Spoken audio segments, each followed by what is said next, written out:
안녕하십니까. 여수 MBC 뉴스투데이입니다. 당초 올해 말로 예정됐던 여수에서 고흥간 연륙연도교회 개통이 내년 초로 미뤄질 것으로 보입니다. 익산지방국토관리청 등에 따르면 여수 화양면에서 고흥 적금도를 5개 다리로 연결하는 17km의 도로 공사가 당초 연말 완공 예정이었지만 잦은 태풍 등의 영향으로 2달 정도 지연되고 있습니다. 이에 따라 익산청은 내년 3월 1일 준공을 목표로 2월까지 공사를 진행하기로 했습니다. 이 구간의 교량 건설과 도로 가설이 마무리되면 이미 준공된 파령대교와 연결돼 여수에서 고흥이 6개의 해상 교량을 통해 최단 거리로 이어지게 됩니다. 환경 문제 등으로 논란이 된 광양 알루미늄 공장이 기공식을 시작으로 본격적인 공사에 들어갔습니다. 반면 산업단지에 둘러싸인 순천 해룡 지역 주민들은 사업이 일방적으로 추진됐다며 기공식 현장을 찾아 거센 항의에 나섰습니다. 보도에 문영철 기자입니다. 머리띠를 두른 주민들이 행사장에 진입하려는 승용차를 막아섭니다. 일부 주민들은 바닥에 드러눕고 상황을 정리하려는 경찰까지 뒤섞이면서 현장은 순식간에 아수라장으로 변합니다. 기공식 현장에 접근하는 주민들과 이를 막으려는 경찰 병력이 대치한 상황. 살고 싶어서 이런다고 살고 싶어서. 이 과정에서 주민 한 명이 다쳐 병원으로 옮겨지기도 했습니다.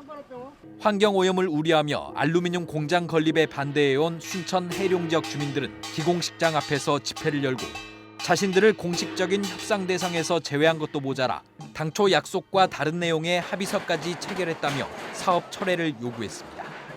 주변에 전체적으로가 공해에 노출이 돼 있는 마을인데 왜 또 여기 광양까지 알루미늄 공장까지 세워서 공해를 더 증가를 시키려고 하니까. 주민들의 시위가 계속되는 사이 알루미늄 공장 기공식은 예정대로 진행됐습니다.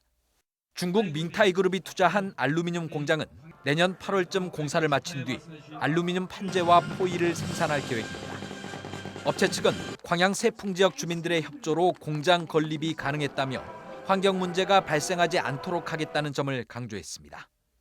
환경 관련 법규를 철저히 준수하는 친환경 기업이 되어 그동안의 우려를 말끔히 씻어내고 상생과 화합의 정신을 바탕으로 공장 건립에 따른 경제적 효과로 최대 400명의 고용 창출과 연간 13,000TU의 물동량 증대 등이 언급된 가운데 일부 참석자들은 계속되고 있는 주민들의 반발과 관련해 업체 측의 적극적인 역할을 촉구했습니다. 기공식이 축하의 자리지만 안타까운 것은 우리 바깥에 계신 또 우리 도민들, 인근 도민들의 목소리도 저희들이 잘 새겨야 된다고 생각합니다. 관계자분들 또 밍타이 그룹에서 많은 노력을 해주셔야 된다는 말씀을 꼭 드립니다. 우여곡절 끝에 세풍산단에 외국인 투자 1호 기업이 첫 삽을 떴지만 환경오염에 대한 우려와 주민 간, 지역 간 갈등을 어떻게 불식시킬지가 여전히 과제로 남아 있습니다. MBC 뉴스 문형철입니다. 여수 묘도 지역에 설치를 추진해온 대규모 의료 폐기물 소각시설에 환경청이 적합 판정을 내렸습니다. 얼마 전 순천 서면에 대해서는 부적합 판정이 내려진 바로 그 시설인데요. 주민들은 반발하고 있습니다. 박광수 기자가 보도합니다. 올 초 의료 폐기물 소각시설 설치 사업 계획이 접수됐던 여수 묘도동 예정부지입니다. 3만 제곱미터 수변구역에 설치될 소각장 처리 용량은 하루 38톤. 민간 사업자의 이 사업 계획에 환경청은 일단 기술적, 법적 하자는 없다며 최근 적합 결정을 내렸습니다. 사업 신청 10달 만입니다. 폐기물 처리 적정한지 시설 같은 거 이런 이제 검토를 받은 부분에 대해서 이제 적합하다고 저희가 나간 거고요. 이제 공은 지자체로 넘어오게 됐습니다. 사업자가 신청하면 여수시는 도시계획 시설 결정과 환경 영향 평가 등에서 가부 결정을 내려야 하기 때문입니다. 문제는 주민들의 반발. 중화학 산단의 한복판에서 수십 년간 공해 피해에 시달려온 주민들에게 소각장이 또 들어온다는 사실이 달가울 리 없습니다. 특히 순천의 경우 석 달 전 같은 시설에 부적합 판정이 내려진 바 있어 주민들의 반감을 더욱 키우고 있습니다. 순천시나 또 묘도동 주민들도 굉장히 반대 여론이 많았는데 시에서 대처를 좀 강력하게 해줬으면은 이런 적정 여부가 나지 않았습니다. 주민들의 반발이 고조되는 가운데 일부 호의적인 주민들과의 내부 갈등도 감지돼 앞으로 여수시의 행정 처리와 민원 대응이 주목됩니다. MBC 뉴스 박광수입니다. 순천 연양도서관이 지난 9월부터 시작한 리모델링 공사를 마치고 어제 재개관했습니다.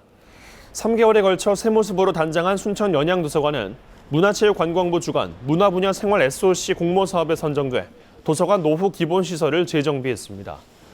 연양도서관은 2층 자료실을 쉼 공간, 전시 공간, 전문가 공간으로 테마를 정해 조성했으며 오는 13일에는 작가들의 강좌도 진행합니다. 고흥군이 각종 재난 상황에 신속하게 대응하기 위한 다목적 정화선의 운항에 들어갔습니다.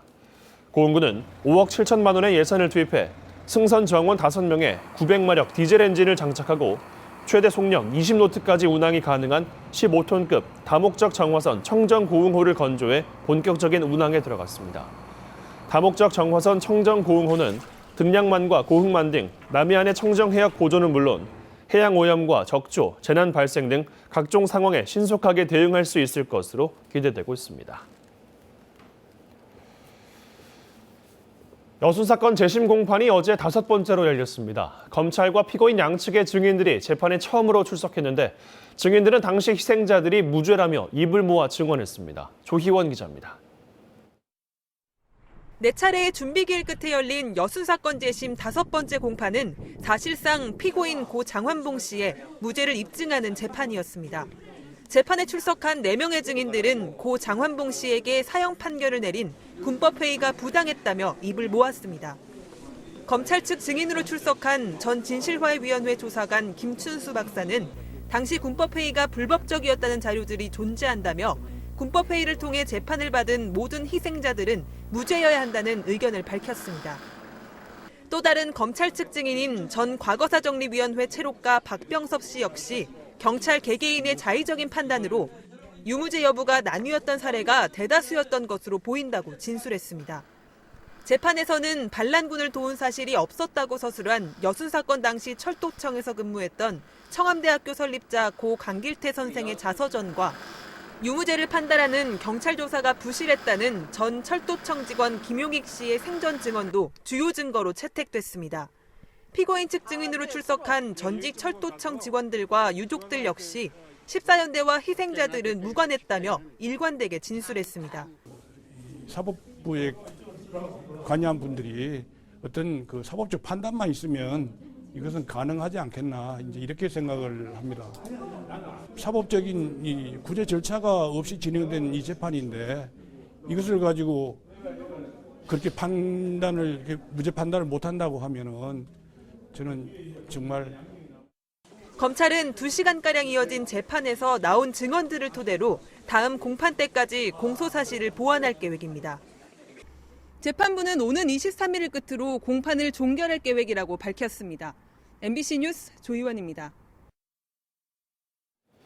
목포에는 일제강점기는 물론 광복 이후의 삶의 흔적을 엿볼 수 있는 근대 건축물들이 많습니다.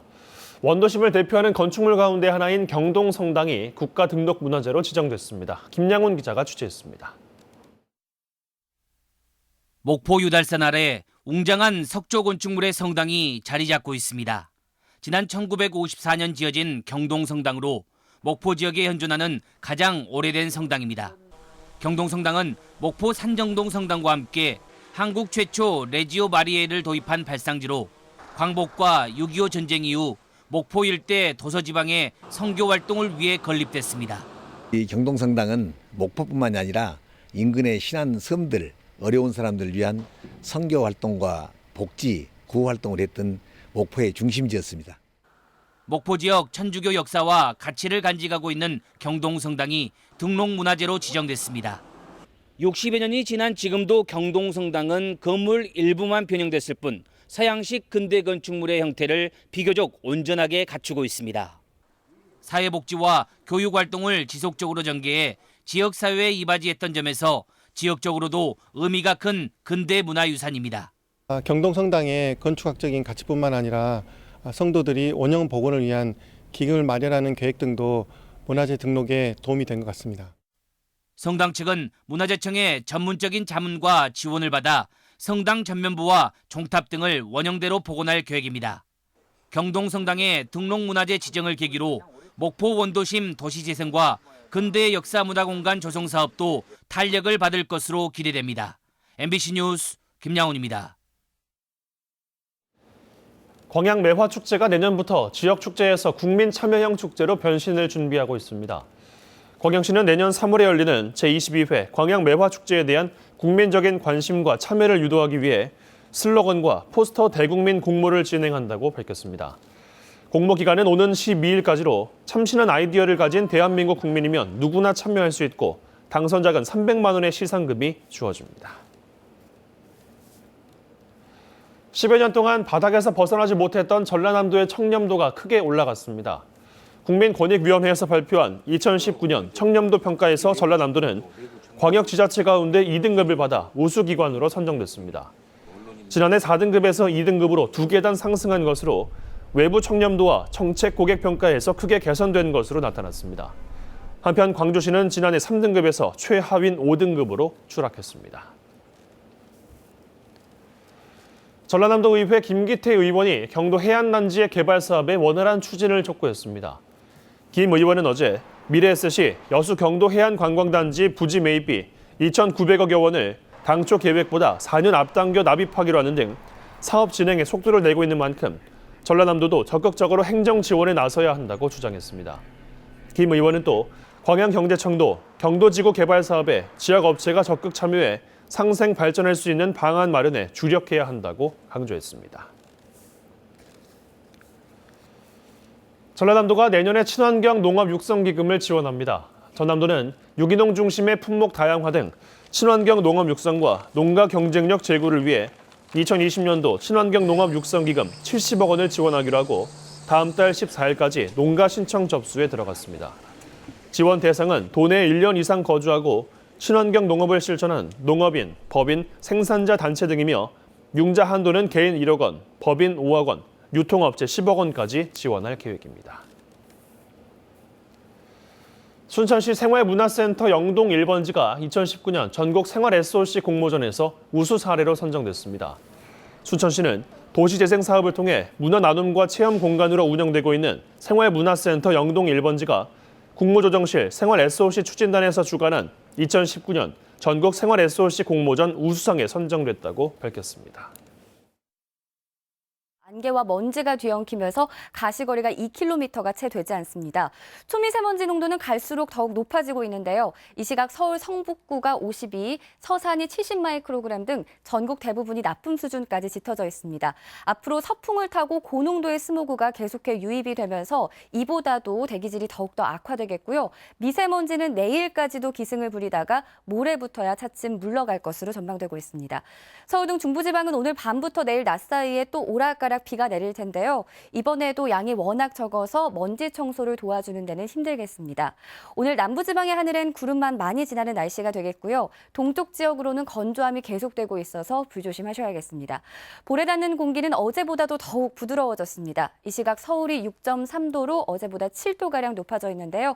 한낮 기온도 어제보다 올라서 서울이 11도, 대전 14도, 광주 16도가 예상됩니다. 내일 오후부터는 비구름지로 찬 공기가 내려와서요. 목요일인 모레 아침엔 서울의 기온이 영하 4도까지 다시 떨어지겠습니다. 날씨였습니다.